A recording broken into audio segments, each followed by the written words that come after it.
Mesdames, Messieurs, je suis très heureux, très honoré de parler ici à l'invitation de M. Escada et de Civitas.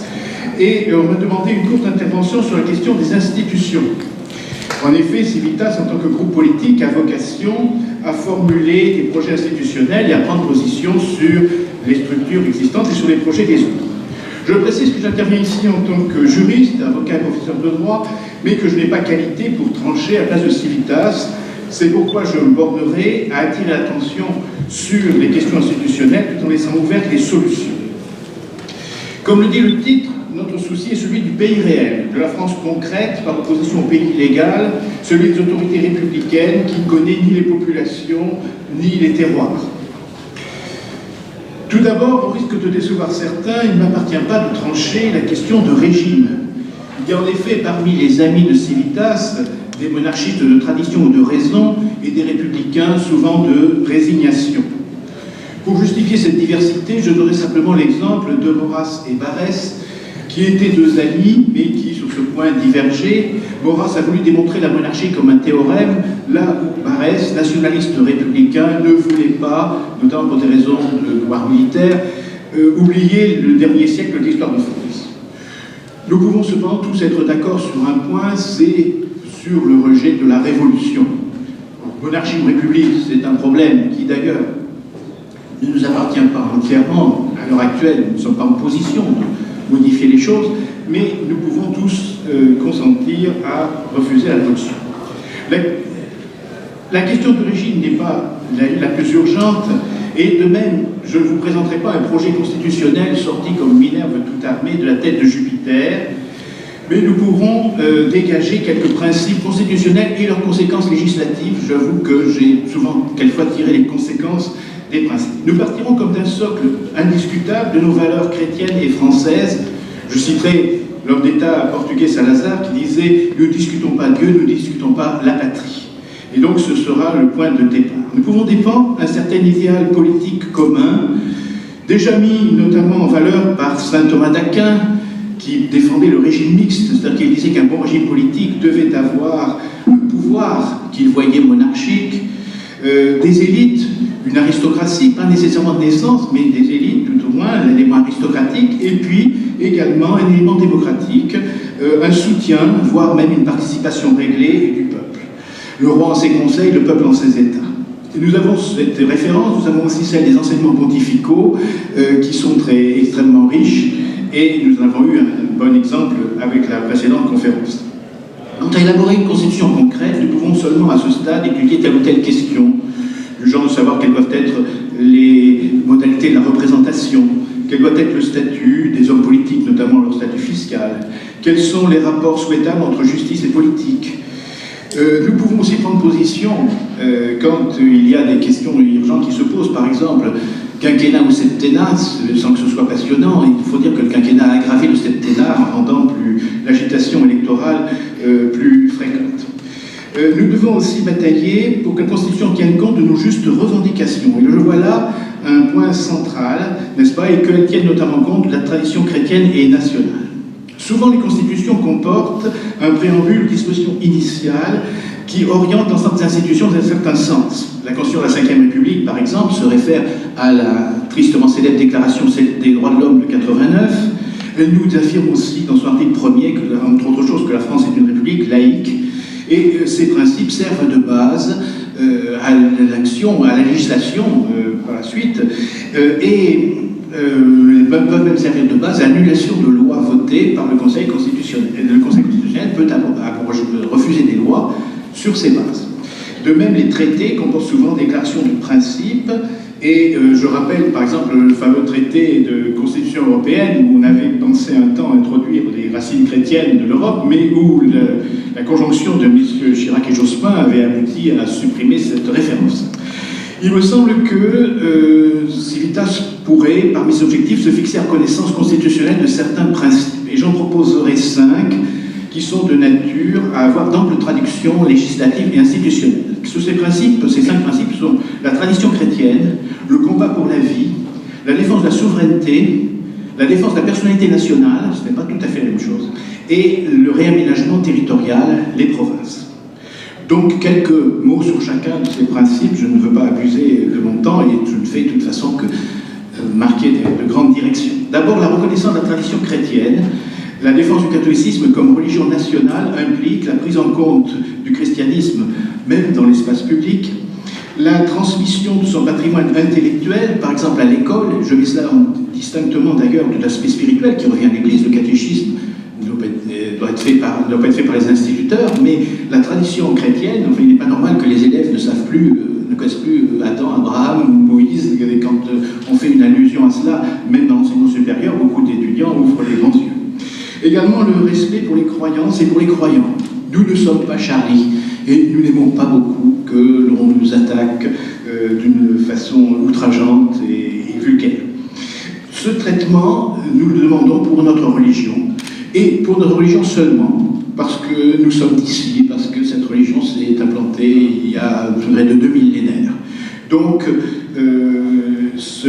bien évidemment, nous demandons que un traitement semblable ne soit pas appliqué à des religions comme l'islam, dont l'expression publique doit au contraire être aussi canalisée et parfois même empêchée que possible. Nous ne devons pas accepter l'islamisation rampante, le halal et un certain nombre de coutumes de ce genre. Donc, premier objectif, reconnaissance de notre tradition chrétienne, et cela pourrait être inscrit dans la Constitution et donc induire des lois. Deuxième chose, le combat pour la vie. Conformément aux enseignements du droit naturel et chrétien, nous défendons la vie de sa conception à sa fin naturelle. Donc, lutte contre l'avortement et l'euthanasie. Et ce principe de vie pourrait être rappelé dans la Constitution. Les partisans des droits de l'homme, sur ce point, d'ailleurs, ont une attitude extrêmement cynique. Il y a un mot du pape Jean-Paul II qui était, je crois, un bon mot. Il disait « Le premier droit de l'homme, c'est de vivre ». Et on a essayé de prendre les gens de droits de l'homme au mot, et le Conseil constitutionnel a répondu sans rire que la Constitution française reconnaissait le droit à la vie, mais qu'il avait le droit de l'aménager. Curieux aménagement tout de même. Donc nous demandons quelque chose de sérieux, et cela implique bien sûr la suppression de toutes les lois, genre loi Veil, tout ce qui en est suivi, loi Neyers, etc., bien évidemment. Donc combat pour la vie. Troisièmement, défendre la souveraineté. La souveraineté, qu'est-ce que c'est? Je vais emprunter le mot à Bodin, auteur monarchiste du XVIe siècle. C'est le droit de faire et casser la loi. La souveraineté nationale est actuellement très obérée par divers traités, le traité de l'Union européenne, mais aussi ce qu'on appelle le droit dérivé. Concernant les traités, d'ailleurs, il n'y a pas seulement un traité européen, je pense aussi au traité de libre-échange. Il y a, vous savez, ce fameux traité euro-américain, d'ailleurs discuté par-dessus la tête de chacun des États par les fonctionnaires de l'Europe, mais s'imposant à eux.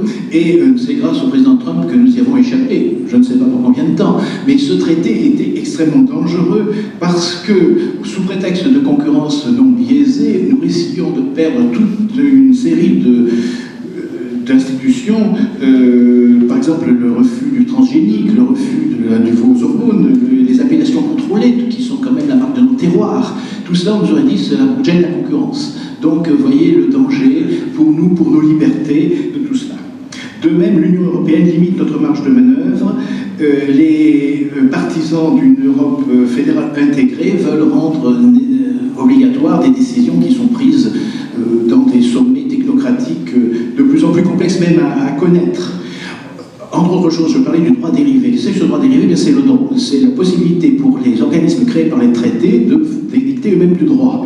Il y a entre autres les directives européennes, qui sont de véritables lois européennes, et la plupart des gens ne savent pas qu'une grande partie de la législation n'est que le décalque de ces lois. C'est-à-dire que d'après les traités, nous sommes obligés de décalquer ces lois. Donc il faut retrouver notre indépendance totale. Je ne suis pas contre l'idée qu'il y ait des traités, mais je pense qu'il faut que ce droit ne puisse être imposé sans ratification nationale, et je serais aussi pour que le droit européen soit subsidiaire. Vous savez, quand l'Union soviétique s'est effondrée, l'un des aspects, ça a été que chacun des États, l'Arménie, la Géorgie, les Pays-Bas, etc., ont dit que leur droit était le premier et que le droit de l'Union était subsidiaire. Je crois qu'il faut raisonner pareil. Ensuite, quatrièmement, défense de la personnalité nationale. C'est lié à la souveraineté, mais ce n'est pas tout à fait la même chose. Il y a des nations qui n'ont malheureusement pas de souveraineté, et voilà ce qui illustre un peu la chose. Cette défense se décline au moyen de plusieurs dispositions constitutionnelles ou législatives souhaitables. Défendre le peuple de France, d'abord, en face de l'immigration-invasion. L'homogénéité d'un peuple, sa communion de la tradition nationale sont des biens. La France ne connaissait quasiment pas de minorité jusqu'au milieu du XXe siècle. Le multiculturalisme n'est qu'un melting pot répugnant. On peut aimer les cultures d'autres pays, on peut beaucoup aimer la culture italienne, allemande, je ne sais pas anglaise, mais nous aimons ces cultures dans leur entier, et non pas une espèce de mélange, une espèce d'abatardissement. Donc, défendre notre culture, il y a une culture française, je répondrai à un candidat à la présidence qui niait cette existence. Je crois que c'est essentiel de rappeler que nous avons une culture, et une culture solide, ancienne et intéressante. De même, la coexistence de plusieurs religions tourne souvent en guerre de religion. L'exemple du Liban en est une illustration. Donc, je crois qu'il faut défendre notre personnalité nationale et notamment, il faut arrêter cette immigration-invasion. L'immigration d'étrangers ne peut être acceptable que si elle se traduit par une assimilation. Il convient d'examiner des cas individuels d'ailleurs, et non pas d'accepter des mécanismes juridiques automatiques. Il y a deux mécanismes qu'il faut revoir absolument, c'est le droit du sol et la double nationalité. Ce sont des chevaux de Troie, et cela fait des Français de papier. Il faut absolument remettre cela en cause, et il faut également envisager la remigration de ceux qui ne sont pas adaptés, ne souhaitent pas s'adapter à notre façon de vivre. Une petite particularité, vous ne savez peut-être pas que la présence illégale sur le territoire n'est pas un délit. C'est une situation administrative anormale, donc l'administration a le droit d'expulser, mais elle ne peut pas le faire aussi. Et ce n'est pas un délit que de rentrer illégalement sur le territoire. Donc il y aurait peut-être quelque chose à faire là, car ce serait un moyen pour les pouvoirs publics d'agir à l'égard de sans-papiers parfois envahissants. Notre nation doit défendre son existence en tant que personne, mais aussi sa langue, bien sûr. Il faut lutter contre notamment le tout anglais, qui est d'ailleurs un mauvais anglais, hein, c'est du basic English, ce n'est pas l'anglais de Shakespeare. Nous avons toujours des exemples. Une chaîne de télévision française est devenue CNews, par exemple, ou un bien allemand. Et nous avons eu un slogan pour les Jeux Olympiques en anglais. Tout cela est très choquant. Alors que la Constitution française actuelle dit le français est langue de la République. Que c'est d'ailleurs une vieille tradition, remonte à l'ordonnance de Villers-Cotterêts de François Ier, qui est toujours applicable. Elle a été appliquée il y a quelques années par les tribunaux. Donc le français devrait être défendu. Le français a un statut international qui est enviable. Tout de même, il est langue internationale, l'égalité avec l'anglais. Or, ce sont souvent des Français, des représentants de la France, qui parlent anglais, qui vont au-devant. Ils se ruent dans la servitude, comme disait Tacite. Donc il faut absolument changer cette habitude et il faut revenir, il faut défendre notre langue. Également, défendre notre droit. Le droit français a eu un certain prestige. Et je dois dire, notamment au XIXe siècle. C'est lié au Code Napoléon. On peut critiquer sur le fond certaines dispositions du Code Napoléon, mais on ne peut pas critiquer la qualité de sa rédaction ni son prestige immédiat. Et ce droit français a eu longtemps du prestige, mais maintenant, sous l'influence du droit des affaires, le droit anglo-saxon a tendance à déborder et à essayer de s'imposer comme droit européen. Là encore, nous devons défendre notre droit et notre civilisation juridique et ne pas avoir de complexe. Dernier contact, le réaménagement territorial. Une question qui touche directement l'organisation constitutionnelle. On parle beaucoup du millefeuille administratif. La technocratie a tout embrouillé, notamment en mélangeant administration et politique. Par exemple, en voulant faire élire les représentants des intercommunalités. En fait, ça marchait très bien quand des maires de petites communes se réunissaient pour faire quelque chose en commun. Mais évidemment, le goût de l'élection a fait que maintenant tout cela est électoral, ce qui fait qu'on ne sait plus qui commande entre les communes, les intercommunalités, etc. On a ajouté à ça des pays, etc. Une réforme particulièrement malvenue a eu lieu il y a peu, c'est la réforme des régions de M. Hollande. On a vraiment l'impression qu'il s'est mis sur un coin de table et qu'il a décidé sa carte à toute vitesse. Il n'y a pour ainsi dire pas eu de débat. Et donc M. Hollande a accouché, si j'ose dire, d'une dizaine de régions, là où il y en avait un peu plus d'une vingtaine, et des régions qui n'ont plus aucune âme. Les précédentes étaient parfois discutables. Je suis d'accord. Il y a un seul bon point dans cette réforme, c'est la réunification de la Normandie, car on a coupé, je ne sais pas, la Normandie. Mais à part ce point, pour le reste, nous avons des régions bizarres. Clermont-Ferrand est allé rejoindre Lyon et Grenoble, Limoges est allé rejoindre Bordeaux, Poitiers de même. Nous avons des régions qui n'ont plus de rapport avec notre histoire, et pas tellement notre géographie d'ailleurs, parce qu'on n'est pas dans le même pays quand on est dans les Landes ou dans le Massif central. Donc tout cela est très regrettable, et je pense que là, j'ai remarqué aussi que l'opposition ne s'est pour ainsi dire pas opposée, alors que c'était une très bonne occasion. La première chose à dire, c'était de dire nous mettrons ça en cause si nous revenons au pouvoir. Bien, très peu, hein, on ne peut pas dire. Il y a eu quelques réactions régionales, notamment en Alsace. L'Alsace n'a pas du tout apprécié d'être rattachée à la Lorraine et à la Champagne. Bon, on a fait des régions bizarres, des régions assez monstrueuses, totalement inégales de dimension. Et je crois qu'il faut, au contraire, nous avons là un argument, c'est de dire qu'il faut revenir revenir aux provinces, les provinces de l'ancienne France. Beaucoup de gens, les gens se sentent encore bretons, alsaciens, auvergnats, que sais-je. Donc c'est une chose qui est ressentie, c'est une chose qui est naturelle. Et revenir aux communautés naturelles en face des rassemblements technocratiques, me semble-t-il, c'est important. Donc je voulais insister sur cet aspect, car c'est vraiment le pays réel, et ça pourrait permettre d'ailleurs de nouer des contacts utiles avec des gens qui agissent au plan régional et au plan local. En conclusion, je pense que les amis de Civitas et tous les catholiques désireux d'une action civique doivent veiller à la dentelle du rempart, comme disait Maurras. Il faut agir au sein des instances Civitas et aussi de multiples associations locales. Il faut être le sel de la terre, je dis, par capillarité. Prendre notre part aussi dans les instances officielles. Et là va se poser une question qui est celle du vote. Je sais qu'il y a actuellement une polémique à ce sujet. Je n'ai pas qualité pour la trancher, je donnerai juste un avis. Il me semble qu'il est légitime de voter, au moins au plan local. Et il est également légitime de voter pour éviter un mal ou procurer un bien. Si Civitas présente des candidats, je ne vois pas quel mal il y aurait à les soutenir, même dans un scrutin politique. Les élections sont un moment où tout le monde s'intéresse à la politique. C'était aussi un moyen de propagande. Et sans faire du vote un absolu, on ne doit pas vivre en fonction du vote comme le font les démocrates et comme nous le vivons un peu trop, effectivement, cette campagne permanente. Il ne faut pas pour autant négliger ce petit moyen. On va dire le moyen est petit, mais il faut le jouer. Donc, il me semble d'ailleurs que ça peut permettre à Civitas de faire apprécier son poids. Je pense, je fais une analogie avec ce que faisait la Fédération nationale catholique avant la guerre de 1939, qui interrogeait les candidats en disant « j'ai tel ou tel objectif, acceptez-vous ceci ou cela ?» Et on publiait la liste des gens qui acceptaient ce objectif catholique. Pourquoi pas, après tout, obtenir des candidats une adhésion sur certains sujets qui nous tiennent à cœur. Et je pense que c'est important. Donc, en résumé, nous avons une doctrine politique, celle de saint Thomas, celle des papes au premier plan. Nous avons une doctrine d'action. Je pense à des auteurs comme Jean Musset ou Colin Chateau-Jobert. Et il y a d'ailleurs une obligation pour tous les amis de Civitas de se former, bien sûr. Il y a aussi nos objectifs à court et moyen terme. D'abord, redonner visibilité et audience au laïcat catholique et au peuple français, lui redonner un espace, libérer la nation et son territoire, occuper physiquement, quelquefois, les zones de non-droit. On nous dit qu'elles n'existent pas, mais nous savons bien qu'elles existent. Également intellectuellement, le cosmopolitisme apatride des médias, les modes bobos, etc.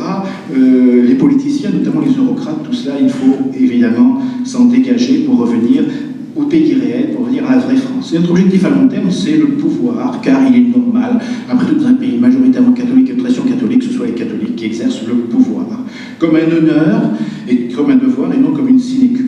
Et pour terminé, je rappellerai tout simplement la belle comparaison qui figure dans les numéros de la revue Civitas avec l'image du Mont-Saint-Michel, qui nous dit « Le Mont-Saint-Michel est l'image de la cité catholique, fondée sur le roc de la foi, entourée de solides murailles que sont les lois qui défendent ses habitants. Ceux-ci œuvrent en paix, sous la protection de l'Église, qui élève leurs pensées vers le ciel qui les attend. » Je vous remercie de votre attention.